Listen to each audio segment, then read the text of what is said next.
अस्सलाम वालेकुम and thank you. Introduction मेरा पहले ही करा दिया है। I am professor doctor Saima Batool and I am professor of pediatrics at university college of medicine and dentistry, the university of Lahore. So I'm a pediatrician, basically general pediatrician. My colleague is next part है Dr. Lubna Riaz, Professor Dr. Lubna Riaz. She is from Sheikh Zayed Medical College and we are friends from many years. And another common thing is that both of our husbands, they are general practitioners. एक और हमारे साथ हमारा आपस में common बात है and they are friends, वो भी क्लोज फ्रेंड्स हैं, इसीलिए हमारी फ्रेंडशिप हुई थी. So we have two things in common. So the topic basically is we will just go या थोड़ा सा डिस्कस करेंगे about malnutrition, the common problems which you come across. All of you are seasoned practitioners. आपके पास बच्चे आते होंगे, mother's लेकर आती हैं बच्चे के, खाता नहीं है या पिकी ईटर है या डॉक्टर साहब इसका वज़न नहीं बढ़ रहा, इसका कद नहीं बढ़ रहा, या ये बाकी क्लास के बच्चों से थोड़ा छोटा लगता है. इस तरह के प्रॉब्लम्स बहुत कॉमनली हम देखते हैं जनरल प्रैक्टिस में भी और पीडियाट्रिक्स की प्रैक्टिस में भी. तो टॉपिक बेसिकली है मैल न्यूट्रिशन. न्यूट्रिशन एज सच हम उस तरह से न्यूट्रिशन पूरी आपसे नहीं डिस्कस करेंगे क्योंकि हमारे पास टाइम लिमिटेड है. तो हम जस्ट यहाँ तक अपने आप को रखेंगे. हमारे लर्निंग ऑब्जेक्टिव्स बेसिकली कि व्हाट इज़ मैल न्यूट्रिशन और what are the types and what leads to malnutrition and what about the status in Pakistan, methods to assess malnutrition, और थोड़ा सा हैंड्स ऑन जो इसका पोर्शन है वो hands on portion is related to the use of growth charts. Growth charts जो हैं they are both for weight and height. एक ही चार्ट है, उसी के अंदर दोनों होते हैं. फॉर अ जनरल प्रैक्टिशनर मेरा ख्याल है कि अगर कोई बच्चा आपके पास आए तो you have most of you have some helper in the form of dispensers और अदर LHVs वगैरह होते हैं. अगर ये सिंपल ग्राफ रीडिंग है, अगर उनको सिखा दी जाए तो it would be very beneficial. या आप पिक कर सकते हैं, फिर थोड़ा सा फॉलो अगर करते रहें उसको, उसके अकॉर्डिंगली आप ये डिसाइड कर सकते हैं कि आपने ही उसे मैनेज करना है या आपने उसे रेफ़र कर देना to a specialist.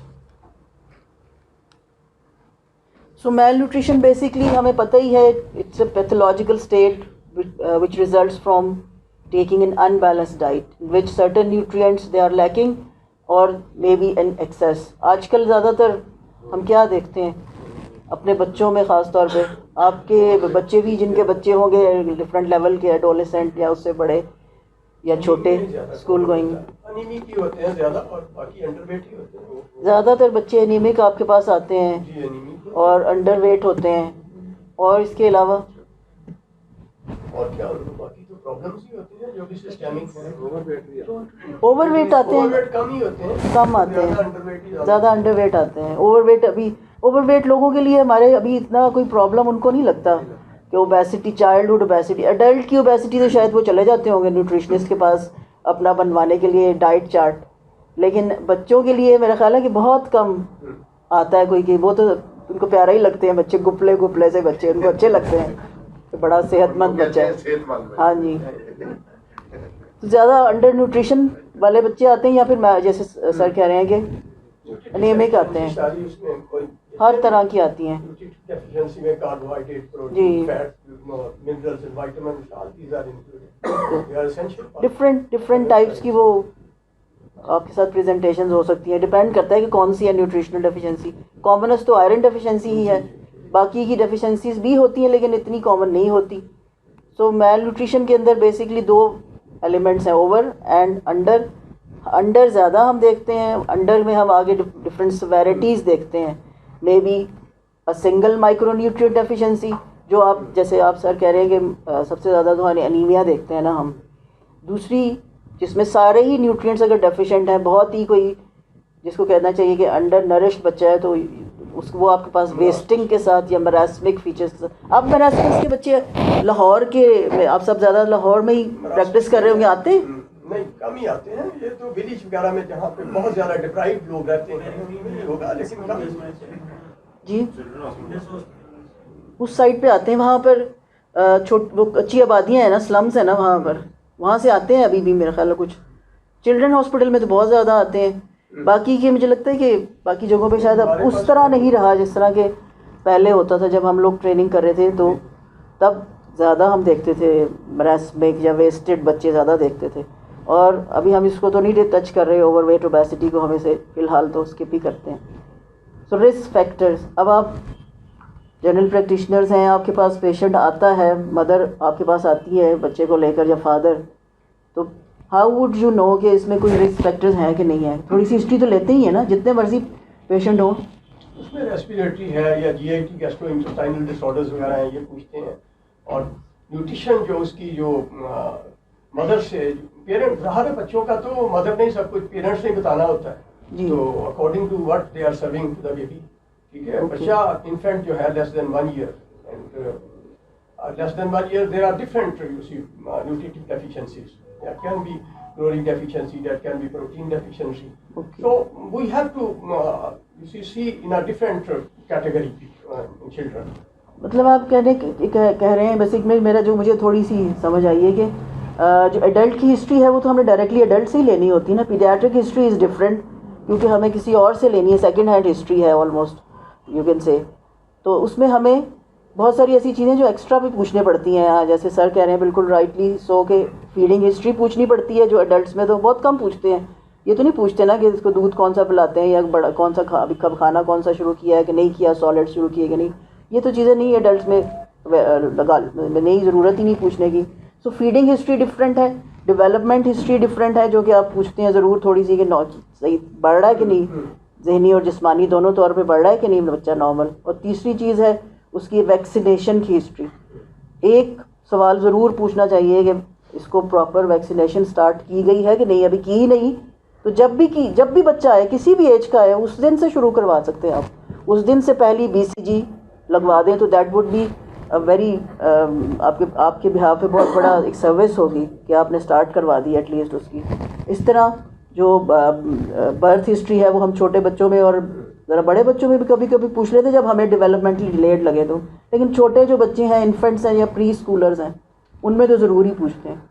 So risk factors जैसे कहा इन्होंने कि प्राइमरी ज़्यादा हैं कि सेकेंडरी ज़्यादा हैं। प्राइमरी का मतलब है बाइपास जो प्रॉब्लम्स होते हैं primary, secondary because of other systemic infection, can be any disorder in the GIT or respiratory tract infection or primary का जी बिल्कुल सही कह रहे हैं आप। प्राइमरी का बेसिकली मतलब यह है कि फूड मिल रहा है या नहीं मिल रहा, प्रॉपर अमाउंट, टाइप और उसके जितने मैक्रो और माइक्रो न्यूट्रिएंट्स हैं वो प्रॉपर हैं या नहीं, वो है प्राइमरी मेल न्यूट्रिशन। अगर उसकी डेफिशिएंसी है तो प्राइमरी मेल न्यूट्रिशन होगी या एक्सेस है, दोनों चीज़ें हो सकती हैं। और secondary because of some chronic illness जो बड़ी देर से चल रही है। बच्चों में कॉमनली कौन कौन सी क्रॉनिक इलनेसेस देखते हैं? क्रॉनिक डायरिया देखते हैं।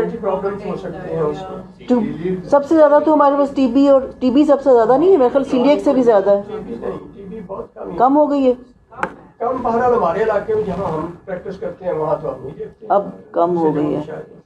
सही, चलो ये तो अच्छी एक इन्फॉर्मेशन है हमारे लिए भी कि कम हो गई है टीबी। हम चाहे शायद टर्शरी केयर हॉस्पिटल्स में काम करते हैं, हमारे पास बहुत ज़्यादा बच्चे आते हैं अभी भी टीबी के। टीबी कम नहीं है मेरा ख्याल है, हाँ रेफ़र होके आते हैं इस वजह से। सीलिएक डिजीज़ जैसे कह रहे थे, बिल्कुल बहुत थैंक यू आपने इसका जिक्र किया। क्रॉनिक डायरिया है, सबसे पहले हम जो सोचते हैं कि कहीं सीलिएक डिजीज़ तो ना हो या लैक्टोज इंटॉलरेंस तो ना हो, पहले तो हम यही सोचते हैं फ़ौरन। अगर आपको कोई ऐसा पेशेंट मिलता है तो आप उसको डायरेक्टली खुद भी कर लेते हैं ट्रीट या उसे रेफ़र कर देते हैं? ग्लूटेन एंटेरोपैथी जो है इसमें मैं तो खुद मैनेज कर लेता हूँ कि भाई अगर आप ग्लूटेन है तो उसको रोटी वगैरह ना दें, उसको चावल वगैरह जिसमें स्टार्च दूसरे सोर्सेज हैं उससे स्टार्च दें उसको, क्योंकि gluten can cause, that is the cause of celiac, that is called celiac disease. If you are confident enough, अगर आपको देखें कि उसमें एंटीग्लाइडिन एंटी है, then we have to start। अब जो है करंटली वो कहते हैं कि एंटी टिश्यू ट्रांसग्लूटामिनेज एंटीबॉडी, एंटीग्लाइडिन जो है वो स्पेसिफिक और सेंसिटिव नहीं है, तो अब सिर्फ एक ही करा लें, ना बायोप्सी कराने की ज़रूरत है, सिर्फ एक एंटी टिश्यू ट्रांसग्लूटामिनेज एंटीबॉडी करा के चेक कर लें। IgA अगर ज़्यादा है तो पता चल जाएगा कि आपको 200 मोर देन 100 times है पिक्चर भी वो शो करती है ना जी। इसमें कि बच्चा जी डायरिया क्रॉनिक चल रहा है जी। इसको और पेट उसका फूला हुआ होता है जो भी हमारे पास आते हैं बिल्कुल सही। और बच्चे के जो है वो अंडरवेट होता है और वो सबसे पहले आपके पास मेल न्यूट्रिशन के साथ आता हाँ, है, वेट malnutrition, या हाइट। जी, बिल्कुल, Even हाँ। simple तो आप height सस्पिशन का तभी वो आपकी शुरू होती है ना बनाओ, कि तभी ये सेकेंडरी आप- मेल न्यूट्रिशन है। बिल्कुल हाँ। तो प्राइमरी की ये कॉजेज जो अभी हमने जिक्र कर ली अभी, हमें इसलिए बच्चों में ज़रूरी है कि एक क्वेश्चन ज़रूर पूछ लें कि इम्यूनाइजेशन हुई है कि नहीं, लैक ऑफ इम्यूनाइजेशन ज़रूर पूछ लें। पावर्टी, फेलियर ऑफ लैक्टेशन, और बहुत सारे फूड फैट्स भी हैं हमारे। फूड फैट्स हैं, ये ठंडा है, ये गर्म है, ये सर्दियों में नहीं देना अंडा, ये गर्मियों में नहीं देना अंडा। इनको भी थोड़ा बहुत हमें एड्रेस करना ही पड़ता भी है और चाहिए भी। अगर हम साइंटिफिक नॉलेज के हिसाब से बताएं तो अक्सर ज़रूरत नहीं होती। अगर कोई स्पेसिफिकली, जी हाँ जी, अगर उन्होंने पहले को भी रिपोर्ट की है, बताती हैं मदर के जी पहले जब इसे अंडा दिया था तो उसके सारे जिस्म पे दाने निकल आए थे, या इसे फ़ौरन खांसी शुरू हो गई थी, तो फिर आपका सस्पेशन होगा कि इसे एलर्जी है, फिर आप उसको रोक सकते हैं। अदरवाइज़ मेरा नहीं ख्याल कि कोई कॉन्ट्रा इंडिकेशन है, कहीं नहीं हमने सारी ज़िंदगी भी पढ़ी। फीड का मेल प्रेपरेशन है ना, ये that is also problem. That is very important. दूध पाउडर जो पिलाती हैं वैसे तो हम प्रेफर करते हैं कि मदर मिल्क ही होना चाहिए, लेकिन बाज़ माएँ कहती हैं जी हम वर्किंग हैं या रात को हम 1-2 फीडर दे देते जी। हैं, और बाज़ को ये भी है कि उनको ये नहीं पता होता कि किस तरीके से जो है ना वो बनाना है, दूध कैसे बनाना है। अब देखिए मोस्टली जो फार्मूलाज मिल्क हैं ये एक आउंस में एक ऊपर से स्कूप साफ करके वो डालना होता है, जी। लेकिन बाज़ कहती हैं कि हमने एक आउंस में हमने 2 डॉक्टर साहब चम्मच डाल दिए हैं इसके, तो that can be a cause of malnutrition. बिल्कुल बिल्कुल बिल्कुल सही कह रहे हैं आप, कि ज़्यादा डाइल्यूटेड दे देते हैं या फिर ज़्यादा कंसनट्रेटेड भी हो सकता है, वो बच्चा पेट ही उसका ख़राब होता रहता है, ज़्यादा देते रहें कंसनट्रेटेड भी। तो ये भी हमें पूछना फ़ौरन जहन में आया कि बच्चा आया तो पूछ लें, छोटा बच्चा फीड जो मदर की लेता है, मदर की नहीं लेता, कोई फार्मूला लेता है, तो बनाने का तरीका क्या है, या काउस मिल्क अगर ले रहा है पहले से ही तो आप पूछ लें कि डाइल्यूटेड देते हो कि अनडाइल्यूटेड देते हो, और क्या क्या बीच में चीनी डालते हैं कि नहीं डालते। तो ये सारी चीज़ें बेसिकली प्राइमरी मेल न्यूट्रिशन के लिए रिस्क फैक्टर्स हैं। फिर सेकेंडरी के लिए अभी जैसे बात हुई थी कि infections, specially chronic infections, malabsorption, congenital disease of heart, congenital disease of lungs and GIT। ये सोचना चाहिए कि इनमें से कोई हो सकती है, इनमें से कोई लग रहा है मुझे ये बच्चे के अंदर सिम्टम्स हैं, डायरिया क्रॉनिक चल रहा है उसको, जैसे आप सोचेंगे मैल अब्जॉर्प्शन है, आप उसको इन्वेस्टिगेट कर लें। अगर आप खुद कॉन्फिडेंट इनफ है नहीं तो उसको फिर रेफ़र कर देंगे, जाके चेक कराओ पीडियाट्रिक गैस्ट्रोएंटरोलॉजिस्ट को जाके। एंड मेटाबॉलिक डिसऑर्डर्स, कुछ मेटाबॉलिक डिसऑर्डर्स भी ऐसे हैं, कोई मेटाबॉलिक डिसऑर्डर जो आपने देखा हो कॉमनली, कोई जो कॉमनली देखते हैं। यहाँ पे तो मैंने देखा, मैंने देखा ग्लास ओके, अगर आपके पास बच्चा आए और आपको लगे कि ये मेल नरिश्ड है और इसका हाइट और वेट दोनों नहीं बढ़ रहे, या उससे कोई सिम्टम ऐसा है कि फॉर एग्जांपल सीजर्स होते हैं, जल अक्सर हो जाते हैं, तो एटलीस्ट उसका एब्डोमिनल एग्जामिनेशन करके देख लें आपको लिवर स्प्लीन तो नहीं इनलार्ज मिल रहे। अगर लिवर स्प्लीन इनलार्ज मिल रहे हैं तो सस्पिशन होगा कोई ग्लाइकोजन स्टोरेज डिजीज़ हो सकती है, कोई लिपिड स्टोरेज डिजीज़ हो सकती है, तो फिर उस बच्चे को आप रेफ़र कर दें टू कंसर्न स्पेशलिस्ट। वर्म्स हो सबसे कॉमन, तो UTI भी हो सकती है, बहुत सारी इन्फेक्शन हैं जी, क्रॉनिक रेस्पिरेटरी ट्रैक्ट इन्फेक्शन भी हो सकता है। बार बार एस्थमा के बच्चे जो होते हैं, एस्थमा वाले, बार बार अगर उनको रिपीटेड अटैक्स हो रहे हैं एस्थमेटिक्स को, वो भी मेल नरिश उस प्रॉब्लम की वजह से हो जाते हैं। एपिटाइटिस हो जाती है, बिल्कुल। माँ कहती है कि ये बच्चा लेता ही नहीं है, जब हम देखते हैं तो वो एनीमिक बच्चा होता है, तो एनीमिया इटसेल्फ जो है सप्रेस करता है बिल्कुल। उसकी, जो है, और पहला जब आप ठीक करने लगते हैं ना, आयरन जब देते हैं तो सबसे पहले बच्चे की इरिटेबिलिटी और उसकी भूख वापस आती है जब आप आयरन देते हैं। बाद में फिर बाकी के इंडेसेस, उसके रेटेक्स काउंट और बाकी HB वगैरह को टाइम लगता है। हफ्ते बाद ही अगर आप पूछेंगे ना, वो अगर प्रॉपर दे रही थी माँ, अच्छी कंप्लाइंस का भी चेक करने का यही तरीका है, तो वो कहेंगी आपको कि जी बच्चा जो है ना पहले से बड़ा चिड़चिड़ा पहले होता था, अब बेहतर हो गया, अब इतना चिड़चिड़ा नहीं रहा, अब खेलता है और थोड़ा इसकी भूख भी बढ़ गई है आयरन का, जब से मैंने आपने सिरप दिया है। तो so that is an indication कि बच्चा वाकई आयरन डेफिशिएंट था और रिस्पॉन्ड भी कर रहा है। मेल न्यूट्रिशन काफ़ी कॉमन है, हमें इतनी 17.7% जो है अब रिसेंटली इंटरनेशनली ये बताया गया है कि इसकी प्रेवलेंस है अंडर 5 में, और स्टंटिंग की 40% है, अंडर वेट की 28.9% है। ये ग्लोबल है बेसिकली, WHO के फिगर्स हैं ये रिसेंट। और सॉरी हाँ पाकिस्तान पाकिस्तान के हैं, सॉरी पाकिस्तान के, हाँ जी। अब हम नेक्स्ट जो हम चलते हैं, how to measure malnutrition. Measure कैसे करेंगे मैल न्यूट्रिशन? ऑब्वियसली हम उसका एक्सपेक्टेड जो उसकी सारे पैरामीटर देखेंगे उसके, और हाइट, उसका वेट, है उसको सारा कुछ देखेंगे कि भाई Height, इस एज weight. के बच्चे में कितना वेट हो सकता है, हाइट कितनी हो सकती है। हमें सारे एज का याद होते हैं? वो तो मुश्किल ही होता है याद करना, इतना ज़रूरत ही नहीं है। सामने देख के उसे पता चल जाता है। नहीं, आपके पास चार्ट होने चाहिए। यही तो हम कहने आए। आज का मकसद भी आज ही कहने आने का जो मकसद है वो यही था कि आप उनको कॉपी करा के अपनी टेबल के नीचे लगा लें। गर्ल्स का एक चार्ट, एक बॉयज़ का चार्ट, बस उस पर ग्राफ रीडिंग अभी आप करेंगे। अभी ये हमारे साथ रेजिडेंट्स आई हैं, ये आपको करके भी दिखाएंगी और करेंगी भी। सारे आपको सिखाएंगे। सो या तो ये एक्सट्रीम्स भी दो तरह की देख सकते हैं आप, ये तो मेरास्मस है, और ये जिसको थोड़ा एडीमा हुआ हुआ है ये क्वाशरकोर है। या अगर आपको ये अब कम नज़र आती हैं, जैसे कह रहे थे सर कि अब नहीं इतनी ज़्यादा मेरास्मिक बच्चे हमें एटलीस्ट शहर में तो नहीं नज़र आते, लाहौर में तो नहीं नज़र आते। हाँ, स्लम्स में या जो पेरीफ्री में काम कर रहे हैं उन्हें अभी भी मिलते हैं। अगर छोटी किसी गांव चले जाएं या किसी DHQ के लेवल पे चले जाएं, वहाँ पर अभी भी पेशेंट काफ़ी आते हैं। तो हमारे पास हिस्ट्री न्यूट्रिशनल असेसमेंट के लिए चार इंपॉर्टेंट चीज़ें ही अवेलेबल हैं हमारे पास। हिस्ट्री डिटेल, उसकी हमने बात कर ली। दूसरी चीज़ है एंथ्रोपोमेट्री, यानी हाइट, वेट और हेड सर्कमफ्रेंस लेना, और उसको एज और सेक्स अप्रोप्रिएट चार्ट पे ड्रॉ करके देख लेना कि विद इन नॉर्मल लिमिट्स है या नहीं है।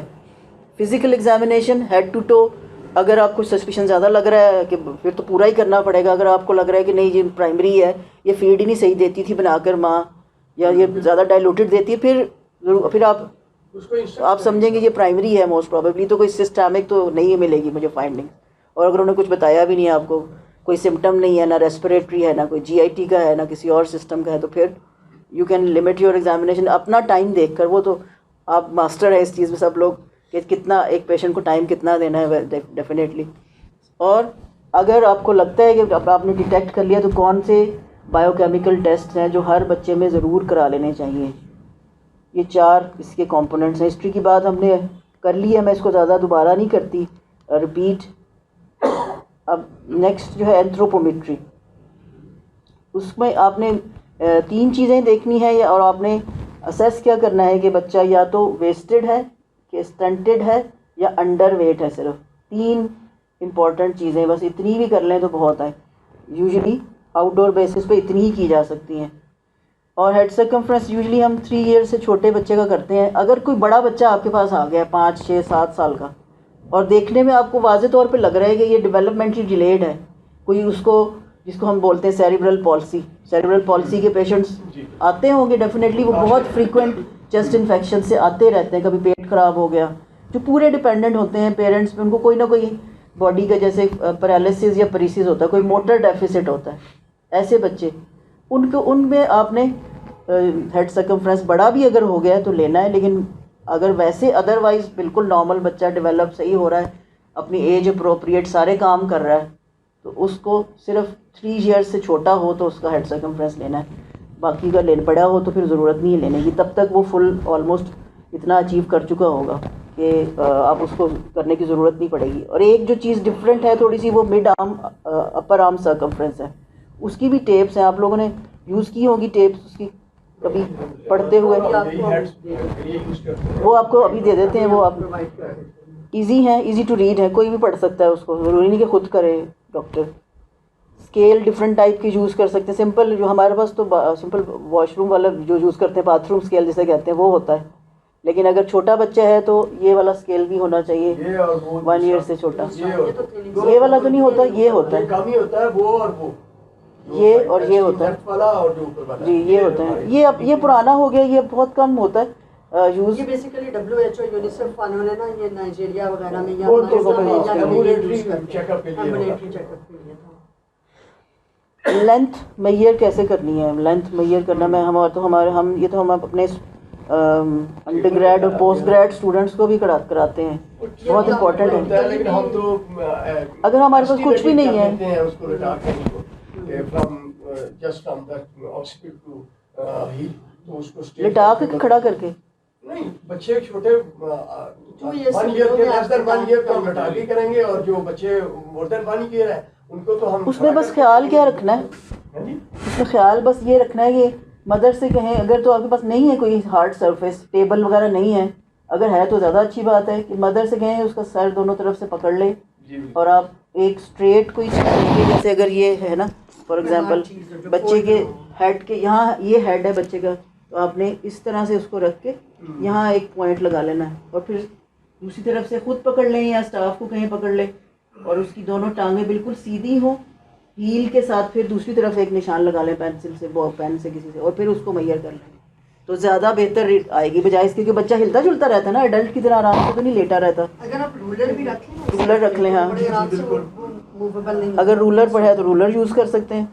बड़ा बच्चा है तो उसको कैसे लेना है, उसकी हमारे पास नहीं है, स्टेडियोमीटर इसे कहते हैं, ये जो है चीज़ स्टेडियोमीटर, इसका ये वाला जी, उसे कहें कि उसका मेथड है एक प्रॉपर, कि बच्चे को कहें जूते पूरे उतार दें, टोपी पहनी हुई है तो वो भी उतरवा लें, पोनी है बच्चियों ने बनाई होती पीछे वो उतार लें, ताकि पूरा सर पीछे उसका अटैच हो, ऑक्सीपुट पूरा पीछे अटैच होना चाहिए दीवार के साथ, उसके शोल्डर्स अटैच होने चाहिए, उसकी हील्स अटैच होनी चाहिए, अगर बटक्स भी हो तो चलो ठीक है, पूरा दीवार के साथ प्रॉपर बच्चा अगर खड़ा है प्रॉपर, उसी तरह से फिर जहाँ तक अगर वो फॉल कर रहा है उसके सर के ऊपर एक निशान आपने लगा लेना है, कोई फुट्टा लेके एक पॉइंट उधर और एक नीचे, और उसको बस मेजर कर लें और चार्ट पे ड्रॉ करके देख लें।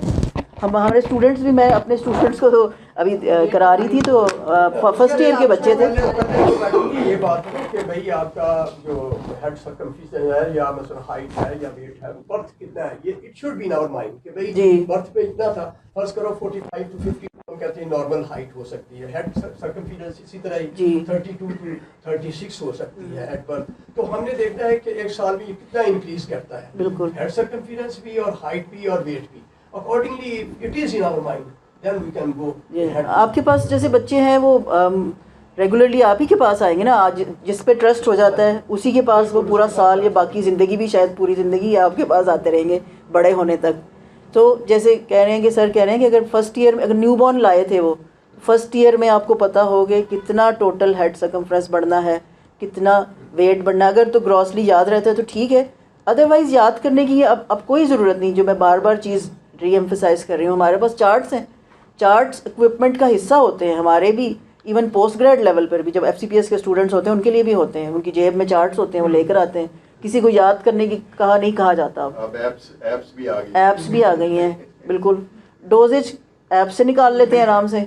हम लोग जो छोटी छोटी किताबें लेके फिरा करते थे हैरियट लेन वगैरह अपनी रेजिडेंसी में, इनको कोई ज़रूरत नहीं है, वो खोल के ऐप से डोज निकाल लेते हैं पर kg बॉडी वेट।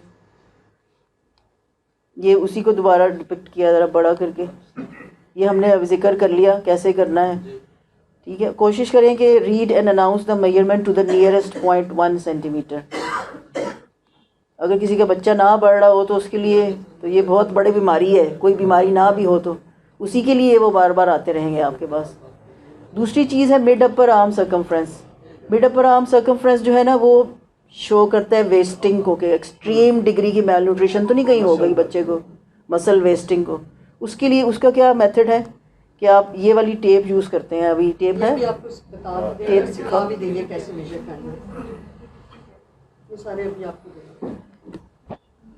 अभी इसको दोबारा से भी बताएंगे आपको, इसको यूज़ करने का तरीका भी बताएंगे। बड़ी इजी सी टेप है, इसके ऊपर लिखे भी हुए हैं सेंटीमीटर्स में, कलर भी लिखे हैं कि किस कलर में आए। तो आपने अपने जो होता है शोल्डर का, जो टिप ऑफ शोल्डर वहाँ से और टिप ऑफ एल्बो यहाँ तक पूरा इसको मैयर करना है, और इसका आधा ले लेना है, हाफ सेंटर ले लेना है।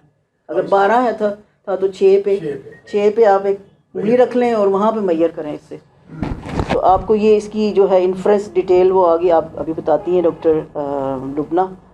बाइसेप और ट्राइसेप जी, और हेड सर्कमफ्रेंस भी प्रॉपर जगह का पता होना चाहिए कि midway between the hairline और ये जो होता है आईब्रोज सामने हो, और यहाँ पे ऑक्सीपुट का सबसे प्रोमिनेंट पार्ट हो। तो पीछे उंगली रखवा लें माँ से कहें। हर चीज़ के लिए बच्चे में जो भी एग्जामिनेशन हमें पता है कि करना है, छोटा बच्चा है तो वो तो आपसे डरेगा, स्ट्रेंजर है आप उसके लिए, तो बेस्ट है कि मदर की हर काम के लिए मदर से कह दें। शर्ट भी ऊपर उसी से करवा लें, इवन स्टेथ जो है ना वो नहीं रखने देता, तो आप कान में लगा के उसे कहेंगे मदर से तुम स्टेप अब राइट पे रखो ऊपर, अब इधर लेफ्ट पे रखो, अब इधर रखो, अब इधर रखो, सारा काम उसकी इन्वॉल्वमेंट से अगर करेंगे तो फिर भी करा लेगा बच्चा। बच्चों को कॉन्फिडेंस में किस जी तरीके से हमने देना है। जी।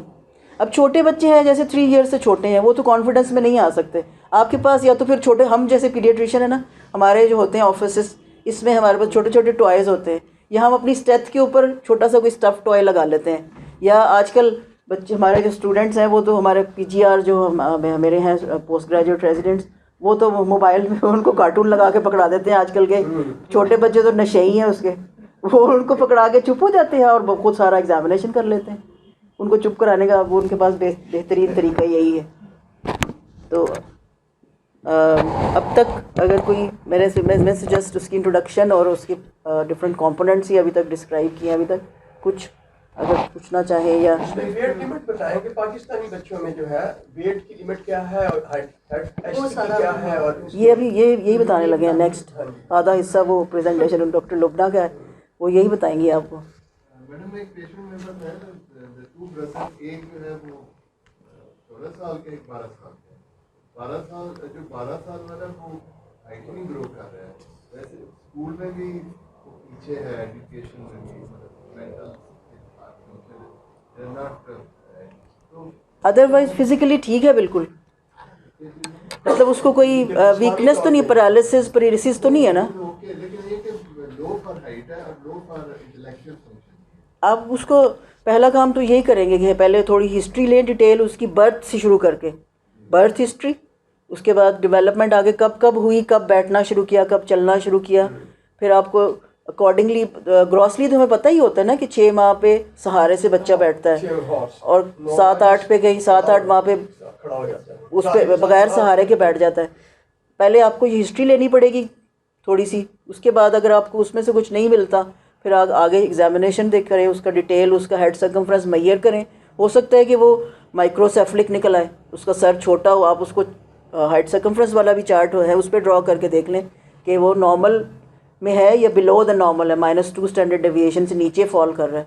हो सकता है कि वो कोई फेमिलियल टाइप का उसका कोई डिसऑर्डर हो, कोई मेटाबॉलिक डिसऑर्डर। अब फिर आगे आपको पूरी एक लिस्ट ऑफ इन्वेस्टिगेशंस करानी पड़ेगी कॉज देखने के लिए। हाइट लेकर फिर आपको ये देखना है कि नॉर्मल रेंज में कि बिलो है। हार्मोन करवा रहे हैं और उसका जो है विटामिन डी और कैल्शियम करवा रहे हैं, that will not be sufficient. Growth hormone जो लेवल है ना वो इस तरह नहीं कराना होता कि एक दफ़ा में, वो बड़ा फ्लक्चुएट करता है दिन और रात के टाइम पे, और इतना वो महंगा एक तो टेस्ट है, अक्सर तो हमें कराने की ज़रूरत ही नहीं पड़ती। पहले काम ये होता है कि हम उसका बोन एक्सरे कराते हैं फॉर बोन एज। पहले बोन एज देख लें कितनी है उसकी क्रोनोलॉजिकल एज के बराबर है या उससे पीछे। अगर दोनों में 3 साल से ज़्यादा का डिफरेंस है ना, इसका मतलब वो पैथोलॉजिकल है कोई। फिर उसके आगे 1000 कॉजेज़ हैं, हार्मोनल कॉजेज़ भी निकल सकते हैं, जैसे ग्रोथ हार्मोन डेफिशिएंसी कह रहे हैं। ये वैसे बहुत कम निकलती है ग्रोथ हार्मोन डेफिशिएंसी, रेयर है। ज़्यादातर हमें कॉन्स्टिट्यूशनल मिलती है, कॉन्स्टिट्यूशनल कि वो एक एज तक छोटे रहते हैं फिर उसके बाद बढ़ जाते हैं। आप उनसे पूछें ना कि आपके उसके बच्चे के फादर से पूछें या उसकी फादर अपनी बच्चे की दादी वगैरह से अगर साथ कोई हो पूछ सकते हैं, या उनसे कहें आप पूछिएगा कि आपकी कद कब बढ़ना शुरू होगा, तो वो ये कहेंगे कि इसके फादर का भी बड़ा था। वो भी एक अलग चीज़ है, उसका एक अलग लेक्चर है स्टंटिंग का। मिड पेरेंटल हाइट कैसे निकालनी है चार्ट के ऊपर, और फिर बच्चे को एवरेज हाइट बता सकते हैं कि आपका बच्चा इस रेंज के बीच में जब ये पूरा एडल्ट हो जाएगा यहीं तक फॉल करेगा, इससे ऊपर नहीं जा सकेगा, क्योंकि उसका ग्रोथ पोटेंशियल ही इतना है मिड पेरेंटल हाइट के अकॉर्डिंगली। जैसे कह रहे हैं ना पेरेंट्स की लेते हैं, स्पर्ट शुरू होती है ना, ये भी हमारे ज़हन में होना चाहिए कि हमने कब बताना है, पेरेंट्स को रीश्योर करना है कि भाई इसकी अभी ग्रोथ स्पर्ट शुरू नहीं हुई। ग्रोथ स्पर्ट जो है ना मेल में जो है वो 12.5 ईयर शुरू होती है और फीमेल में लेस देन जल्दी हो जाती है। तो उसको भी पेरेंट्स को हमने रीश्योर भी करना होता है। बिल्कुल, मतलब साल डिले भी हो जाएगा तो इसकी ग्रोथ स्पर्ट शुरू हो जाएगी। तो इस तरह कई आधा वो जो मैं तो 100% इस पे यकीन रखती हूँ कि आधा इलाज जो है ना वो काउंसलिंग से होता है मरीज़ का, बाकी आधा जो है ना वो अगर ज़रूरत है उसे दवाई पे होगा। आधे से ज़्यादा तो वो आपकी बात से, समझाने से, उससे पूछने से, उसको थोड़ा सा डिस्क्राइब करने से ही वो ठीक हो जाएगा पेशेंट। बिल्कुल सही कह रहे हैं, काउंसलिंग डेफिनेटली। मैंने ना कुछ बच्चे देखे थे, तो हमारे पास जो बच्चे आते थे ना उनमें फादर यूजुअली बच्चों को ना अफीम का एक चावल सा खिला देते हैं कि बच्चा डिस्टर्ब ना करे रात को, तो वो इट वॉज वेरी कॉमन कि मतलब चावल उसको बोलते हैं अफीम का चावल। तो वो गाँव में उससे अभी बच्चा तक होता है जी, तो उससे भी बच्चे की ग्रोथ जो है ना अफेक्ट होती है। बिल्कुल सही कहते हैं। एक नॉर्मल टाइम रिक्वायर्ड है ना नींद का, ना उससे ज़्यादा होना चाहिए ना उससे कम। डेफिनेटली वो फिर पता नहीं कितने घंटे सोया रहता है, खाना उसको दिन में 3 के बजाय 2 दफ़ा देते होंगे या 1 दफ़ा देते होंगे। सेकेंडरीली आगे यही काम शुरू हो जाता है। बिल्कुल सही कह रहे हैं आप। मैडम ये जो स्लो लेवल बच्चे होते हैं, मतलब फॉर एग्जांपल 14 ईयर वाला वो 9 ईयर के या 8 पे छठी क्लास में होना चाहिए, वो तीसरी में है, तो इनको हम किस कैटेगरी में कैसे इन्वेस्टिगेट करें? वो फिर आगे से डिपेंड करेगा कि उसको हम सिंपल लो IQ लें। कोई मैं बता रही हूँ, कोई सिंड्रोम भी हो सकता है उसको। बाकी का एग्जामिनेशन उसका करेंगे, बाकी की इन्वेस्टिगेशंस कराएंगे तो हमें पता चलेगा कि बच्चे लो IQ जैसे हम कौन से देखते हैं बच्चे यूजुअली डाउन्स के बच्चे। डाउन्स की तो शक्ल नज़र आ जाती है ना, उनकी तो प्रॉपर एक शक्ल नज़र आ जाती है ना, वो तो फ़ौरन डिटेक्ट हो जाते हैं। आपके लो IQ वाले होते हैं जिसमें वो होता है लेंस का भी जो हो जाती है, हाँ मार्फन वगैरह, इनके अंदर भी ऐसा होता है। डेफिशिएंट वाले बच्चे जो होते हैं उसमें पूरा हमें वो एक अलग एक पूरा डोमेन है उसकी, पूरी एग्जामिनेशन और इन्वेस्टिगेशन अलग एक टॉपिक है। चार्ट है जो हमारे पास हो, जिसको हम देख के कुछ वो अभी आपको देते हैं, वही तो बताने आए हैं। चलिए ओवर टू डॉक्टर लोबना। इसका ये जिसका सर कह रहे थे उसमें माइल्ड IQ के जो आप कह रहे हैं ना कि डिसेबिलिटीज़ के साथ होते हैं, तो इसमें डिफरेंट आपके जो हैं रीजंस होती हैं। इवन सेरेब्रल पाल्सी के जो पेशेंट होते हैं हम समझते हो बिल्कुल बेड रिडन, और वो सिवियर वैरायटी है। कभी कभी हाइपोक्सिक ब्रेन डैमेज थोड़ा ही होता है, तो उससे भी बच्चे इंटेलेक्चुअली डिले हो जाते हैं। तो इसलिए हमें वो सारी चीज़ें भी बर्थ हिस्ट्री, जैसा डॉक्टर साइमा ने बताया, सर बता रहे हैं कि सिंस बर्थ हमें हिस्ट्री लेनी चाहिए ऐसे बच्चों की। फिर मेंटल रिटार्डेशन की और भी डिफरेंट कॉजेज़ हैं। मे बी उसे कभी मेनिंजाइटिस हुआ हो एट द यानी न्यूनेटल एज में, या बाद में एंसेफेलाइटिस हुआ, तो ये भी आपकी डिसेबिलिटीज़ कर देती हैं। फिर कर्निक टेरेस है, ये जो जॉन्डिस होता है बच्चों को, जो कि न्यूनेटल एज में हो जाता है, तो उसमें भी बच्चे ज़रूरी नहीं है कि वो डिसेबल्ड या कोरियोथेटाइड सेरेब्रल पाल्सी के साथ प्रेजेंट करें, इंटेलेक्चुअली पीछे हो जाते हैं।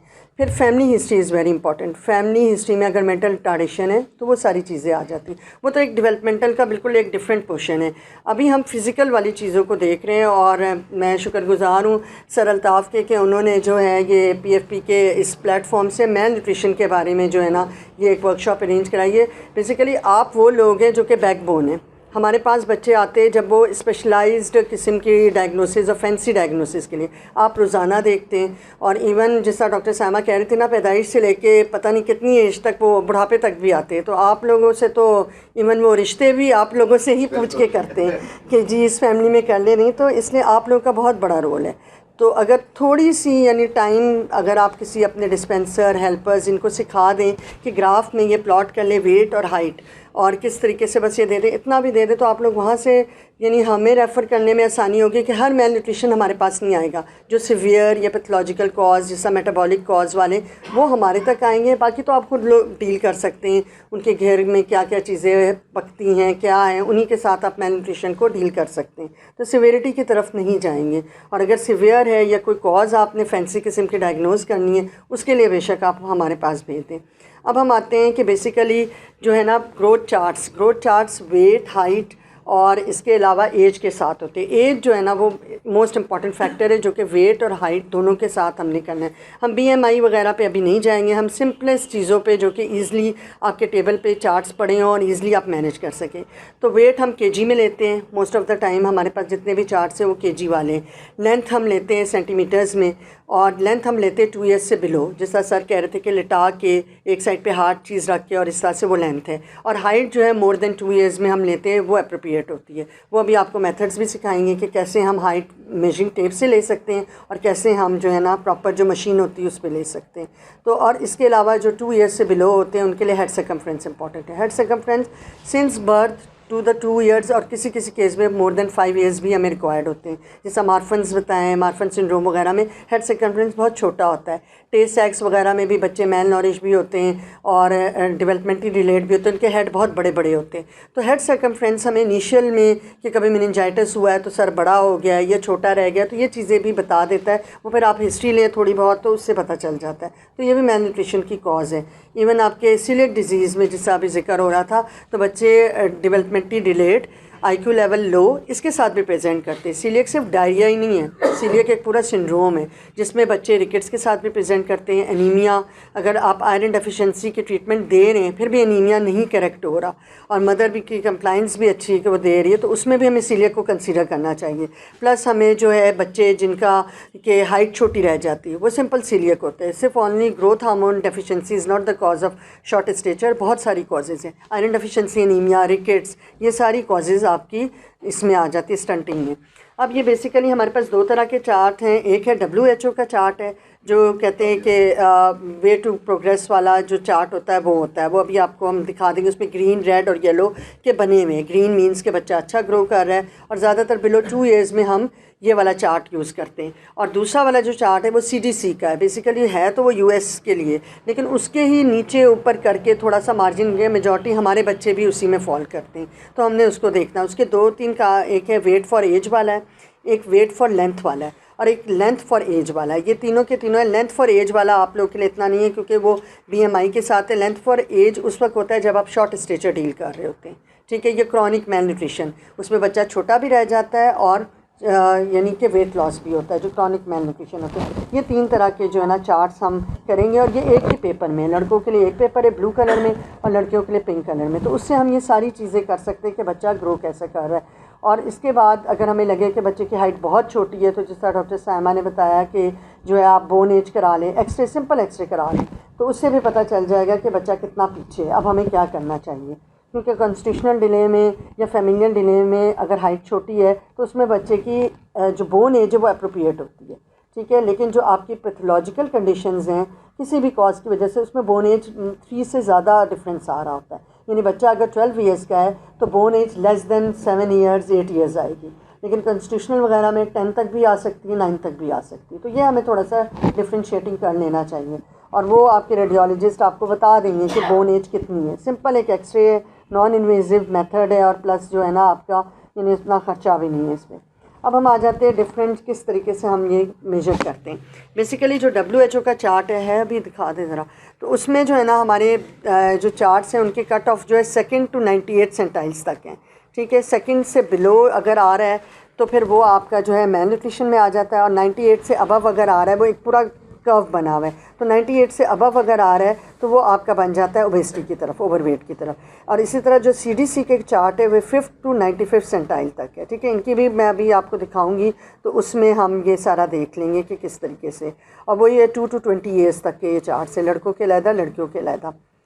इसमें सेंटाइल्स अगर है, सेंटाइल्स हमने पढ़ा हुआ होगा, इसमें कम्युनिटी मेडिसिन में भी बहुत पढ़ा है और इन सब चीज़ों में भी बहुत पढ़ा है। सेंटाइल जो लेते हैं किसी भी नेशन का या किसी भी एरिया का, वो ये लेते हैं कि 50% जो है उस पॉपुलेशन के बच्चे किस में फॉल कर रहे हैं। किसी चीज़ का भी हम सेंटाइल जब लेते हैं, कि जैसा ब्लड प्रेशर का लेते हैं, तो हम अडल्ट्स में आप लोग ब्लड प्रेशर देखते होंगे, तो उस पॉपुलेशन के कितने लोग इस 50% ऑफ ब्लड प्रेशर पे फॉल करते हैं, तो उसको हम नॉर्मल रेंज रख लेते हैं, ठीक है। और फिर उसके बाद जो है ना ये आगे उससे अबव अगर है तो वो कितने सेंटाइल पे, बिलो वालों को जो है हम अभी वो डील कर रहे हैं, ठीक है। वो मैं ग्राफ अभी दिखाऊंगी तो ये आ जाएगा। इसमें बेसिकली ये WHO का जो ग्रोथ चार्ट है, इसमें WHO वाला वो ग्रीन वाला नहीं है, इसमें बेसिकली वही है कि लेंथ फॉर एज अगर 2nd सेंटाइल से नीचे है तो शॉर्ट स्टेचर में आ जाएगा। अगर वेट फॉर लेंथ यानी वेट भी इतना वेट आ रहा है बच्चे का और लेंथ इतनी है और वो 2nd सेंटाइल से नीचे है तो लो वेट फॉर लेंथ आ जाएगा, उसका वेट कम आ जाएगा। Weight for length more than 98 है तो बच्चा टॉल स्टेचर आ जाता है, उसमें आ जाता है कि हाइट जो है उसकी ज़्यादा है। इसी तरह BMI हमारे अभी हम नहीं ये कर रहे हैं, लेकिन हमें अंडर वेट, ओवर वेट और शॉर्ट स्टेचर का पता होना चाहिए। ये हमें बस ये इंपॉर्टेंट है कि लेस देन 5th सेंटाइल अगर उसकी हाइट फॉल कर रही है, इट मीन्स कि वो शॉर्ट स्टेचर है। ये ग्राफ अभी आपके साथ हम करेंगे, तो इसमें अगर आप लोग देख लें, ये वैसे मेरे पास हाँ या तो ये मैं आपको दिखा भी देती हूँ। वैसे तो ये आप लोग को ये जिस तरह बॉयज़ का है और ये गर्ल्स का अगर है, ठीक है। ये आप लोगों को हम अभी ये करा भी देंगे। तो ये देखें, नीचे वाली जो लाइन नज़र आ रही है, ये देखिए, ये जो है ना, ये आपको 50th सेंटाइल नज़र आ रहा है, ठीक है। ये वो वेट है जिस पे आपके मेजॉरिटी, ये नीचे आपके पास आ रहा है, ये बर्थ से लेके ये यहाँ पे अभी वो हो गया, ये यहाँ तक होगा, इसकी एज तक। ये केजी में, ये बर्थ से एज है 3 मंथ 6 मंथ्स इस तरह से, ठीक है। ये आपका केजी में वेट है। आप पाउंड को छोड़ दें, आप एक चीज़ को कर दें, ठीक है ना। ये आपका वेट आ रहा है, ये सारा, ठीक है, ये सारा आ जा रहा है। ये आपका यहाँ पे भी वेट का मेजरमेंट ये लिखी हुई, ये आपका आ जाता है। और ये आपकी हाइट का है, ये सारा, ये सारी चीज़ जो है ना हाइट की। अब अगर आप देखें तो ये आपका 0 पे, और ये इसका 2 kg है, ठीक है। अगर बच्चा 2 kg का है, ये समझ लें आप, ये 6 मंथ्स पे आ गए। 6 मंथ पे बच्चे का वेट अगर आ रहा है 5.5 भी बन रहा है ना, ये अगर यहाँ पे आ रहा है, ये आपने 5 बन रहा है, ये यहाँ पे आ रहा है, तो ये लेस देन, ये सेकंड सेंटाइल, ये 5th है, ये 10th है, ये 25th है, ये 50th है, ठीक है। 50th इज़ द नॉर्मल हम कंसीडर करते हैं, ठीक है। ये सारे जो 50th पे ग्राफ आ रहा है ना, यहाँ से लेके यहाँ तक हम नॉर्मल कंसीडर करेंगे। अगर आपका वेट 25th से 25th के दरमियान आ रहा है, समझ लीजिए 9 मंथ्स के ऊपर यहाँ पे वेट आ रहा है, ठीक है। ये कितने सेंटाइल पे आ गया, ये आपका 25th सेंटाइल पे आ गया, ठीक है। अगर यही वेट ग्राफ ये सिंपल ग्राफ, ये आप देखें, ये आपका 50th सेंटाइल है, ये जो जा रहा है, ठीक है। ये आपका नॉर्मल है। ये पाकिस्तानी बच्चों का या यूएसए के बच्चों का इतना वेट होना चाहिए। हमारा थोड़ा सा उनसे नीचे आता है, जैसा उनका 10 kg एक साल में उनका दिया हुआ है, हमारे 9.5 9.2 इतना आ जाता है। इसी तरह अगर कोई वेट हमने किया है, ये 1 साल का बच्चा है और उसका वेट जो है आ रहा है 7 kg, ठीक है ना, ये 7 kg आ रहा है, तो किस सेंटाइल पे आ गया, 10th पे आ गया, ठीक है। इससे आपको ये पता चल जाएगा कि ये बच्चे का वेट कम है अपनी एज के हिसाब से। इसमें कोई कन्फ्यूजन है? अगर है, ग्राफ रीडिंग है, ग्राफ रीडिंग है। एक साइड पे आपके एक्स एक्सिस पे हर बच्चे को करने की भी जरूरत नहीं है। या हर मंथली हम बच्चे को नहीं, आप मंथली पे ना बुलाएं। आप देखिए, जो जिसका वेट बहुत कम है, आप बेशक 3 मंथली भी बुलाएंगे ना, और 3 महीने के लिए उसे बता देंगे कि आप हिस्ट्री लेंगे। अगर आपको लगेगा वो टोटल काउ मिल्क के ऊपर है, वीनिंग स्टार्ट ही नहीं हुई, 3 साल का बच्चा है, आपको पता चल गया कि डिफेक्ट कहाँ है, तो आपने क्या करना है, आपने 1 साल की उम्र में अगर बच्चे को देखा है उसको, और उसका वेट आ रहा है 7 kg, बच्चा अभी जो है 1 साल की उम्र में है ही टोटल ओरल उस पर दूध पे है, ठीक है। अब आप उसको क्या करेंगे, आपने वहाँ पे प्लॉट कर देना है, ठीक है, उसका वेट, और फिर उसके बाद उसे कहना है कि आपने 3 महीने में इसे आहिस्ता आहिस्ता सॉलिड डाइट्स की तरफ लाएं, ठीक है। जो भी कॉज होगी उसकी तरफ, उसको रूल आउट करके आपने उस कॉज का ट्रीटमेंट दे देना है। 3 मंथ्स के बाद दोबारा बुलाना है, उसमें भी शायद नहीं बढ़े, आप 6 मंथ्स के बाद दोबारा बुला लें कि देखिए। और आपके पास तो रोज़ाना मेरा ख्याल है वो पेशेंट्स बहुत ज़्यादा आते रहते होंगे, फ्रीक्वेंटली आते हैं 3 से, लेकिन प्लॉट आप 3 मंथ्स के बाद कर लें। यानी ये हार्ड एंड फास्ट रूल नहीं कि 15 दिन बाद आया तो आप फिर प्लॉट कर लें, नहीं, आप उसे टाइम दें, ताकि उसकी कोई जो है ना, जो भी आपने डाइटरी जो भी आपने मैनिपुलेशन की है, या आपने कोई ट्रीटमेंट ऑफ द थायराइड वाले बच्चे होते हैं, उनकी हाइट भी छोटी होती है, उनका वेट भी छोटा होता है, ठीक है। अब थायराइड आपको लगा, उसकी हिस्ट्री ले ली, कॉन्स्टिपेशन है, उसको वेट गेन नहीं हो रहा, अम्लाइकल हर्निया है, बच्चा सोया रहता है, बच्चा अभी तक दूध में है, दूध ही पिए जा रहा है, 2 साल का बच्चा, डेवलपमेंट भी डिलेड है। अब आपने क्या करना, 2 साल की एज पे उसका वेट और हाइट जो है प्लॉट कर देनी है, ठीक है। 2 साल की एज पे जितना भी उसका बन रहा है इस ग्राफ के ज़रिए, जिसका अगर 2 साल पे उसका वेट कितना होना चाहिए, हमें तो याद है लेकिन आप लोग को याद तो नहीं होगा। यहाँ से आप देख लोगे 50th सेंटाइल में 12 kg होना चाहिए, ठीक है। अगर उसका वेट 7 kg आ रहा है, ठीक है, 2 साल पे, तो फिर आपने अब कम है, और हाइट उसकी जो है वो उसकी आ रही है 60 सेंटीमीटर, ठीक है, वो भी कम है। लेकिन आपके यहाँ टेबल पे ये ग्राफ पड़ा होगा, तो आप वहाँ पे एक निशान लगा लेना और उसके नीचे डेट लिख लेना। अब आपने क्या करना है, आपने बच्चे को भेजना, आप थायराइड प्रोफाइल कराएं, और फिर मेरे पास आए, वो थायराइड प्रोफाइल आएगा, आपको रीज़न पता चल गई। अब उसको आप ट्रीटमेंट शुरू कर दें और डाइटरी एडवाइस दे दें साथ। अब ट्रीटमेंट के बाद उसे 3 मंथ्स या 6 मंथ्स के बाद बुलाएं, आप 6 मंथ्स के बाद इस पर प्लॉट करें। और हमने कई बच्चे, ज़ाहिर मेंटल रिटार्डेशन को तो नहीं हम कंट्रोल कर सकते, लेकिन हम हाइट में हम गेन कर लेते हैं, वेट में हम बेहतर हो जाते हैं। तो ये सारी चीज़ें, जैसा सीलियक डिजीज़ है, सेम इज़ दैट, इसमें इसी तरह यही है कि ये वेट, ये आपकी लेंथ का है, ठीक है। ये 50th सेंटाइल वाला सारा जो है ये नॉर्मल है, नीचे एज है, और फिर उसके बाद आपने 50th से नीचे जितना भी आ रहा है 25th सेंटाइल पे आप निशान लगा लें, 10th पे लगा लें, 5th पे जो आ रहा है वहाँ लगा लें, डेट लिख दें। आपके पास दोनों चीज़ें मौजूद हैं, और उसको जो भी प्रिस्क्रिप्शन है आप मदर को दे दें तो अच्छी बात है, उन्हें कहीं संभाल के रखना है, लेकिन अगर आपको लग रहा है इतनी वो एजुकेटेड नहीं है, ये नहीं है, तो आपकी अगर फ़ाइल सिस्टम है आपके क्लिनिक्स में तो आप वो रख लें कि जी इस बच्चे की ये फ़ाइल है, ये मेरे पास रहेगी, 3 महीने बाद आएगा तो फ़ाइल निकाल लें। तो ये इतना कोई मुश्किल काम नहीं है, ये बड़े आराम से आप मैंने फ़ाइल सिस्टम आप लोग ये चीज़ है, ये चीज़ ज़रूरी है कि बर्थ वेट हमारे जेल में होना चाहिए और हमें ये देखना है कि बर्थ वेट अगर 3 kg है तो 6 माह में 2 बराबर हो जाना चाहिए और साल में 3 बराबर हो जाए। ये हमारे जेल में पहले होना चाहिए। हाँ। तो 3 kg का बच्चा पैदा हुआ है तो वो 6 माह में एटलीस्ट उसको 500 ग्राम टू 600 ग्राम उसका बढ़ना ही चाहिए।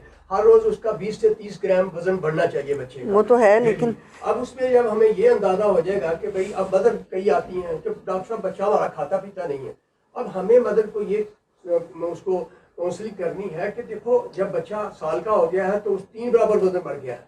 अब जब दूसरे साल में जाएगा तो वेट गेन जो है, हाइट गेन कांस्टेंट हो जाती है, उसमें 2.23 kg कांस्टेंट हो जाती है। और मदर को भी हमने समझाना है कि जिस तरह आपने पहले साल में एक्सपेक्ट कर रही थी अब वो दूसरे साल में ऐसे नहीं होगा। हाँ। तो उसी हिसाब से बच्चा होगा, लेकिन पता है अंडरनीथ कोई पैथोलॉजी नहीं है, सही है। लेकिन उसमें ये है कि देखिए हमारी मदर्स इतनी एजुकेटेड ही नहीं है, उन्हें बर्थ वेट पता ही नहीं होता, यहाँ से हमारे इश्यूज़ ख़राब होते हैं। तो अभी तो जिस हाल में वो आए हमने वहाँ से तो एड्रेस करें ना एटलीस्ट। वो कहती हैं जी बच्चा नॉर्मल ही था, 2 किलो का होगा पता नहीं क्या, तो मेजॉरिटी हम ऐसे बच्चों को भी डील कर रहे हैं पेरेंट्स को। तो वहाँ पर हमारे पास ये चीज़ जब हमारे पास मौजूद है, चले अभी का बता दें, फिर आप थोड़ा सा आपको होगा अच्छा इसका वेट भी कम है, इसका हाइट भी कम है, ये पैदा सही हुआ था, 9 महीने का अमल था, यहाँ से स्टोरी शुरू होती है। तो इतना वहाँ से पता चल जाएगा, अच्छा फिर 9 महीने का अमल नहीं था, फिर तो ये वज़न में भी कम होगा, आप अभी तक क्या खिला रही हैं, तो ये सारी चीज़ें फिर यहाँ से आपको रीज़न भी पता चल जाएगी। अगर ये मैं हाल आप लोग ज़्यादा से ज़्यादा 10 मिनट अगर एक पेशेंट पे लगाते हैं, 2 मिनट और लगा लें और आपके जितने भी हेल्पर्स हैं वो प्लॉट करके आपको बाहर से भेज दें। तो ये बड़ा आसान है कि भाई ये आपको बता दे बच्चे का वज़न कितना है, बच्चे की उम्र इतनी है, वहाँ पे बस डॉट लगा दो और निशान गोल सर्कल कर दे और नीचे डेट लिख दो, इसी तरह हाइट में कर दो। बाकी सेंटाइल्स आप कर लें, जब आपके टेबल पे आएगा अच्छा ये तो 25 सेंटाइल से बिलो है, अब मुझे क्या करना है, 2-3 सवाल पूछने, उससे फिर आप ये कर लें। तो बेसिकली ग्राफ जो है आपको, अब हमें इतना सर ने तो माशाल्लाह बहुत याद किया हुआ है लेकिन हर एक को नहीं याद होता, ठीक है ना। तो ये चीज़ बहुत इजी है, बहुत आसान ये हो गई है। तो ये तो नहीं वो चीज़ नहीं है, देखो हमें एक्सपीरियंस से सारी चीज़ें मिलती हैं और ये हम लाजमी नहीं है कि अगर वो ऑफिशियल ये काम करते हैं तो हम नहीं कर सकते।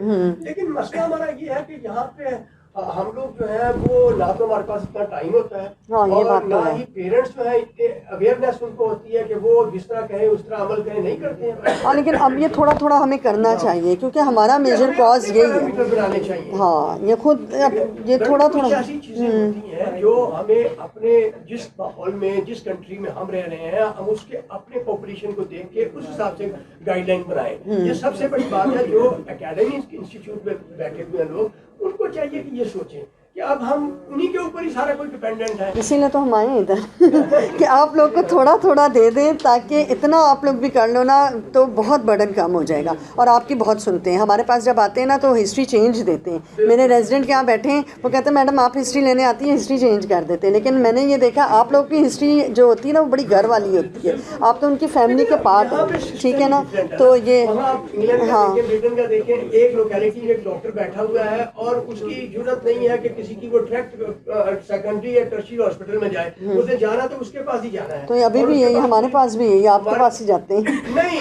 नहीं हाँ बिल्कुल ठीक कह रहे हैं। हाँ वो चीज़ नहीं है, लेकिन आप उसमें बड़ा रोल आप लोगों का हो सकता है। आप लोगों को तो हम प्राइमरी हेल्थ केयर की सिस्टम कहते हैं कि आप बेस हैं। अब आप लोग को जो है बच्चे या एडल्ट्स भी, वो तो जाने ही नहीं चाहिए हॉस्पिटल्स में, आने ही नहीं चाहिए। हाँ, ठीक करके उनको भेज। अब चिल्ड्रन हॉस्पिटल में क्यों बर्डन है, आम नमूनिया, आम मैल न्यूट्रिशन वो है, वो आप लोग हाँ सिर्फ रेफर्ड केसेस। यही हम चाह रहे हैं कि थोड़ा बहुत आप लोगों को इतना ये कर दें कि आप माशाल्लाह से ये इसी तरह ये वाला भी ग्राफ है। देखो हमारे डिपेंड करता है कि जो असेंबली में लोग जाते हैं, लॉ मेकिंग असेंबली में ऐसे एजुकेटेड लोग जाने चाहिए जो अपने मुल्क को इस तरह के जो खुद कानून साजी करें। सही कह रहे हैं, बिल्कुल सही कह रहे हैं। नहीं जाते ना, यही तो बात है। अब ये कि हमने तो इसने जो नहीं है हाँ जो हाँ इतना करेंगे, हाँ थोड़ा थोड़ा करके बहुत हो जाएगा इंशाल्लाह। हाँ तो ये वाला ग्राफ भी इसी तरह, ये अभी हैंड्स ऑन प्रैक्टिस में आपको बल्कि ज़्यादा अच्छा समझ आएगा, ठीक है ना।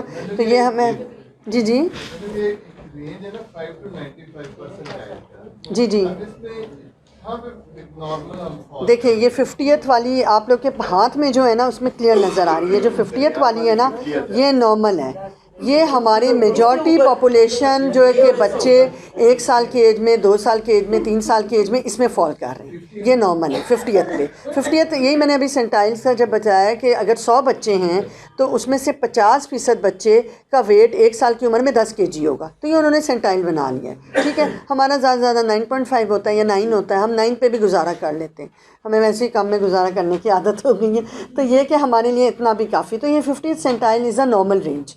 ठीक है, हाँ ये नॉर्मल है। इससे नीचे जो है वो ख़तरनाक है, वो वेट उनका कम है, इससे ऊपर जो ओवर वेट है। इसी तरह जो इससे जो 5th से नीचे, हाँ सबसे नीचे 5th से नीचे, ठीक है ना, वो फिर आपने भेज देना बच्चा, वो सिवियर मेल न्यूट्रिशन में वो हमारे पास भेज देने हैं। ठीक है, फिर उसकी सारी रिहेबिलिटेशन वो अलहदा सिस्टम है। जो आपका 25th वाला है वो आप लोग ट्रीट कर सकते हैं डाइट से, सिंपल कॉजेज़ से, क्योंकि जो क्रॉनिक वाले हैं ना जिनकी सेकेंडरी कॉजेज़ है अक्सर वो जो है ना वो बिलो 5th में आ जाते हैं ज़्यादातर, सिवाय इसके कि जो सिवियरली बच्चे 4-4 साल के वो दूध पी रहे हैं और चाय पी रहे हैं, उनको तो कुछ भी नहीं मिल रहा खाने पीने को, तो वो आ जाते हैं। इसी तरह हाइट का भी यही है, हाइट का भी मेजॉरिटी जो है 50th सेंटाइल जो है ना ये दिया हुआ ऊपर जो पोर्शन है वो हाइट वाला है, उसमें देखें तो 50th वाली डार्क लाइन है वो नॉर्मल हाइट है उस एज पे। ये आपको ये वाली जिस तरह ये ना ये जो मिल्क होता है ना फ्रेश मिल्क, इसमें आयरन नहीं होता। जी जी, तो दैट इज वाई जो पाउडर मिल्क होते हैं ये फोर्टिफाइड होते हैं आयरन से। और अगर कोई प्योरली जो है गोट मिल्क भी लोग देते हैं और काउ मिल्क भी देते हैं, तो we have to prescribe iron preparation for those children. ठीक है। लेकिन बस वही है ना, वो चीज़ें आ जाती हैं कि आपके पास इकनॉमिकली और फाइनेंशियली इतने स्ट्रॉन्ग फैमिलीज़ नहीं आती, तो उसमें फिर हमें कुछ ना होने से बस उसमें कह दें कि आप दूध ना मिला, और 1 एज तक दूध ज़रूरी है, बाकी तो आप डाइट से पूरा कर सकते हैं। आयरन को आप डाइट से पूरा कर लें जब वो 3 मंथ से अबव हो, 6 मंथ से अबव हो गए। एक हेल्दी प्रेगनेंसी होगी, एंटीनेटल चेकअप फ्रीक्वेंटली होता रहेगा, तो बच्चे की बेस ठीक बनेगी, उसकी डिलीवरी आगे ठीक होगी। सही, तो वो प्राइमरी आ जाता है ना कि हमें प्राइमरी लेवल से ही रूट कॉज हमारी यही है, यही रूट कॉज है और इनको हमें एलिमिनेट करना है। तो इसमें आप लोगों का बहुत बड़ा रोल है कि अगर कोई आते हैं पेशेंट इस तरह से जो मियाँ बीवी, उन्हें आप इंकरेज करें।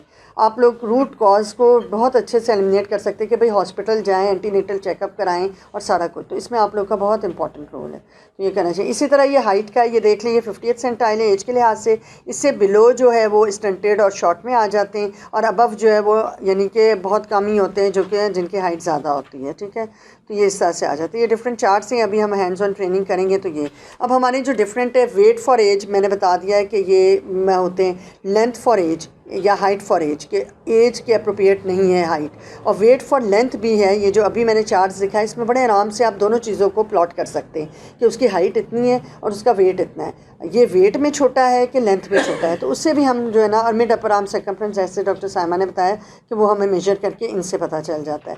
ये आ जाता है कि वेट फॉर हाइट है, अगर उसका वेट हाइट के लिहाज से छोटा है इट मीन्स कि बच्चा वेस्टेड है, उसकी क्लासिफिकेशन में हम उसे वेस्टेड कहेंगे। क्यों? क्योंकि उसका वेट लो है, हाइट नहीं इफेक्ट हुई हुई। ठीक है, तो इसे ज़्यादातर हमारे वेट कब लूज़ होते हैं, जब बहुत ज़्यादा डायरिया बच्चे को रहा हो, अक्यूट कॉज, तो वो अक्यूट कॉज है। तो थोड़ा सा आपको उसके इस ग्राफ से पता चल जाएगा कि ये अक्यूट कॉज है, मुझे अक्यूट देखना है कि बच्चे ने अभी एंटेरिक फ़ीवर हो गया, 15 डेज़ तक उसे फ़ीवर रहा, सिक रहा, तो अब उसका वेट जो है वो लॉस हुआ है, हाइट ठीक है, तो इट मीन्स कि it is a acute cause. इसी तरह हाइट फॉर एज अगर है कि हाइट उसकी एज के लिहाज से अप्रोप्रिएट नहीं है कि तो हम इसे क्रॉनिक मेल न्यूट्रिशन में करेंगे, स्टंटिंग में करेंगे, तो उसके लिए हमें सीलिएक डिजीज़ या इस तरह की डिजीज़ के बारे में सोच लेना चाहिए। CKD आपके किडनीज़ के प्रॉब्लम के साथ बच्चे आते हैं और वो छोटे होते हैं, हाइट में छोटे होते हैं, बाकी उनका वेट ठीक होता है, वेट लॉस नहीं होता। तो हमें इस तरह से छोटी छोटी डिजीज़ और इन्हीं ग्राफ से हम ये इंपॉर्टेंट सिवियर डिजीज़ को भी रूल आउट कर सकते हैं। मिड अपर आर्म सर्कमफ्रेंस जैसा डॉक्टर साइमा ने बताया था कि ये प्रोटीन लॉस और इसके लिए होता है, तो उसके लिए कर लेते हैं। बाकी BMI और Z स्कोर्स ये आप लोगों के लिए नहीं है। ठीक है, इसी तरह ये सिंपल बताया है कि वेस्टेड हम किसको कहते हैं, स्टंटेड हम किसको कहते हैं। वेस्टेड हम कहते हैं कि जब वेट लॉस हो, और स्टंटेड हम कहते हैं जब हाइट छोटी हो। अंडर वेट वो होते हैं जिनके के आपकी जो है ना हाइट सिर्फ वेट ही कम हुआ हो। ठीक है ना, तो ये सारी आपकी क्लासिफिकेशन है डिफरेंट। अगर आप ये भी लिख देंगे कि बच्चा सिर्फ अंडर वेट है, इट मीन्स कि उसका हाइट कम है, हाइट नॉर्मल है, वेट कम है। स्टंटेड है, इट मीन्स कि हाइट छोटी है, वेट ठीक है।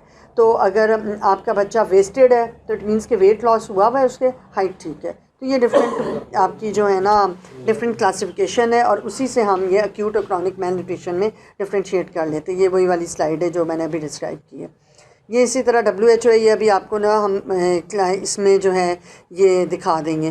डिफरेंट क्लासिफिकेशन है, ये आप लोगों के लिए इतनी ज़रूरी नहीं है कि इसमें क्या है वेस्टेड, अब बस वेस्टेड, स्टंटेड, अंडरवेट, और ये आप लोगों के लिए 3 टर्म्स है, या एक्यूट मेल न्यूट्रिशन या क्रॉनिक मेल न्यूट्रिशन। इतना भी लिख देना तो बहुत ज़्यादा, यानी ये मोर देन इनफ है, और ये आपकी एक सिंपल ग्राफ से आ जाता है। नेफ्रोटिक इफेक्ट करती है वेट और हाइट के ऊपर? अगर बिल्कुल करती है वेट और हाइट, या नेफ्रोटिक सिंड्रोम अगर ट्रीटमेंट वो स्टीरॉइड्स पे है, ज़ाहिर नेफ्रोटिक डायग्नोज हो गया, स्टीरॉइड्स आप प्रोलॉन्ग दे रहे हैं, और हमारे यहाँ बहुत होता है कि वो होते स्टीरॉइड रेजिस्टेंट है, उन्हें 3-3, 4-4 साल तक स्टीरॉइड दे रहे होते हैं, वो स्टंटेड रह जाते हैं छोटे। वो हाँ, वो तो फिर प्रॉपर ट्रीटमेंट उसका है, नेफ्रोटिक का पूरा नेफ्रोटिक को भी ट्रीट कर रहे हैं। हाँ हाँ, प्रेडिसोन से, तो अगर उसके साथ हम उसको टू अवॉइड ऑस्टियोपोरोसिस और ऑस्टियोमलेशिया, अगर उसको जस्ट लाइक कोई विटामिन डी और कैल्शियम की प्रेपरेशन भी कॉन्कोमिटेंटली प्रेस्क्राइब कर दें, वो आप वैसे एडिशनली, लेकिन उसके लिए आपके पास इंडिकेशन होनी चाहिए कि ये कैल्शियम डेफिशिएंट है, विटामिन डी डेफिशिएंट है। मेरा तो ख्याल है पहले आप इन्वेस्टिगेशन करा लें, फिर उसके बाद करें, फिर वो ज़्यादा बेहतर है, क्योंकि देखें ना नेफ्रोटिक में अल्ब्यूमिन लॉस होता है, हाँ अल्ब्यूमिन लॉस होता है, ठीक है, तो उसकी वजह से कैल्शियम इफेक्ट्स आते ही हैं, आप जो मर्जी कर लें वो आएंगे ही, क्योंकि आपका सारा मेटाबॉलिज्म ख़राब होता है। विटामिन डी कुछ भी वो आएंगे जरूर, इसलिए उसके लिए बेहतर ट्रीटमेंट ये होता है कि हम इतना प्रोलॉन्ग नेफ्रोटिक्स में भी स्टेरॉइड्स नहीं देते, बहुत लंबा नहीं देते। ट्रीटमेंट के लिए आइदर स्टेरॉइड डिपेंडेंट है, स्टेरॉइड रेजिस्टेंट है, पहले ही क्लासीफाई हो जाए तो तब प्रोलॉन्ग देना ही नहीं पड़ता, ठीक है। और अगर ज़ाहिर डिजीज़ है जिस तरह ये जुवेनाइल रूमेटॉइड आर्थराइटिस वगैरह है, तो उसमें भी स्टेरॉइड स्पेयरिंग इफेक्ट के लिए हमने डिफरेंट ड्रग्स आ गई हैं, ठीक है ना, तो वो अब स्टेरॉइड्स को थोड़ा अवॉइड ही कर रहे हैं, ठीक है। ये डिफरेंट इन्वेस्टिगेशंस है जो कि हमने करनी होती है, और जो आपके लेवल पे ज़रूरी है, आप सिंपल ये CBC करा लें, प्रोटीन ज़रूर करा लें, कैल्शियम फॉस्फेट अल्कलाइन फॉस्फेटेज, क्योंकि रिकेट्स भी मेलन्यूट्रिशन की कॉज में आता है, उसकी वजह से होता है। सीरम आयरन TIBC का सेट है, या सीरम फेरेटिन, तीनों चीज़ें ना कराएं आप, सीरम आयरन या TIBC करा लें या फेरेटिन करा लें। एक्सरे रेस्ट बोन एज के लिए, और चेस्ट अगर कोई भी कॉज TB वगैरह, जिसका डॉक्टर साइमा ने डिस्कस किया कि मेजर कॉज अभी भी ट्यूबरक्लोसिस बहुत कॉमन है हमारे यहाँ, ठीक है, मेल न्यूट्रिशन करती है। और सेकेंडरी के लिए आपकी TB, इलेक्ट्रोलाइट्स, रीनल फंक्शन, जैसा मैंने CKD बताया कि उसके साथ होता है, लिवर फंक्शन, इवन हेपेटाइटिस वगैरह वाले बच्चे या विल्सन वगैरह वाले भी मेल न्यूट्रिशन के साथ प्रेजेंट करते हैं। यूरिन आपकी कंप्लीट एग्जामिनेशन होना चाहिए, उसमें आपके यूरिन प्रोटीन, आपके UTI, जिसका भी सर आप बता रहे थे कि UTI बहुत बड़ी कॉज है, हमारे यहाँ बहुत ज़्यादा बच्चे आते हैं और उससे फिर रीनल सिस्टम डैमेज होता है और मेल न्यूट्रिशन करते हैं। किसके? विल्सन्स के बहुत आते हैं, आ जाते हैं, विल्सन्स के बड़े केसेस हैं। उसकी प्रेजेंटेशन जो होती है ना, सिंपल जो ज़्यादातर आते हैं ना, वो परसिस्टेंट जॉन्डिस के साथ आते हैं, यानी ये कि इस तरह से आ जाते हैं कि जॉन्डिस के साथ आ जाते हैं। कुछ ऐसे भी केसेस हमने देखे जो एबनॉर्मल मूवमेंट्स के साथ होते हैं, जिनकी स्कूल की परफॉर्मेंस की एबिलिटी ख़राब हो रही होती है, और फैमिली हिस्ट्री पूछे तो किसी ना किसी की डेथ हुई होती है due to any liver problem. हाँ, सीरम सेरेब्रोप्लाज्मिन लेवल होता है, लेकिन LFTs से आपको पता चलता है। पहले आप LFTs कराओ, उसमें बहुत ज़्यादा एंजाइम डिरेंजमेंट नहीं होती जैसा हेपेटाइटिस में होती है, ठीक है ना, एक तो उससे हमें आइडिया हो जाता है। दूसरे फैमिली हिस्ट्री होती है, कज़न मैरिज की हिस्ट्री होती है, ठीक है। आई एग्जामिनेशन में KF रिंग, हाँ नॉन इनमें KF रिंग्स होते हैं, हाँ कैसेट फ्लेशर रिंग होता है, KF रिंग्स कहते हैं। सिंपल एक स्लिट लैम्प एग्जामिनेशन से भी डायग्नोज होते हैं, लेकिन जो KF रिंग्स है वो ज़रूरी नहीं हर विल्सन में आए, जो न्यूरोलॉजिकल सिम्टम्स के साथ होते हैं उनमें आते हैं। आपके जो ज़्यादा स्कूल परफॉर्मेंस की डिटोरिएशन, जॉन्डिस, हमारे यहाँ ज़्यादातर बच्चे जो पकड़े जाते हैं वो हेपेटाइटिस A उन्हें हुआ होता है, लेकिन वो बहुत ज़्यादा सिवियर फॉर्म में प्रेजेंट कर रहे होते हैं, तो हमें शक होता है कि कहीं ये अंडरलाइन कोई प्रॉब्लम तो नहीं है, तो उसमें विल्सन आते हैं, ठीक है ना। हाँ, रिकरेंट जॉन्डिस से बात उसमें भी सस्पेक्ट किया जा सकता है, तो हमारे पास विल्सन इस तरह से आते हैं। क्या चीज़ उसमें कोरियोएथेटाइड मूवमेंट्स होती है। पार्किंसन तो ज़रा अडल्ट की आ जाती है ना, उसमें कोरियोएथेटाइड मूवमेंट्स होती है। सबसे आसान होता है कि न्यूरोलॉजिकल होते हैं, फिट्स के साथ, सीजर्स के साथ। राइटिंग आप लिख के करवा लें, राइटिंग में जो है ना आपकी वो डिटोरिएशन आ जाती है। फिर एनकेफ्लोपैथी में बच्चे और यानी ड्राउजी और इस तरह से प्रेजेंट करते हैं, ठीक है। Stool complete examination is a simple exam, ये ज़रूर आपको करवाना चाहिए अपने लेवल पे, ताकि आपको अकल्ट ब्लड और इसके लिए ओवरसेस वर्म इन्फेस्टेशन के लिए हो जाए। थायराइड और ये अभी जैसा ये सारे डिस्कस हमने किए। सोडियम क्लोराइड अगर आपको लगे रिपीटेड चेस्ट इन्फेक्शन, डायरिया इसके साथ है तो सिस्टिक फाइब्रोसिस के लिए, और ultrasound abdomen for any other metabolic cause जैसे हेपेटोस्प्लीनोमेगाली, ग्लाइकोजन स्टोरेज में। ये अब हम सारे जो हैं ये आपको हैंड्स ऑन ये कराते हैं, ताकि आपको एक एक दफ़ा आप बेशक डिफरेंट ग्रुप्स में हो जाएं, 4 ग्रुप्स या हाँ आप 4 ग्रुप्स में डिवाइड हो जाए, वैसे ही कर लें। अभी आ जाते, आ जाएं आप लोग, या आप लोग कर लेते हैं।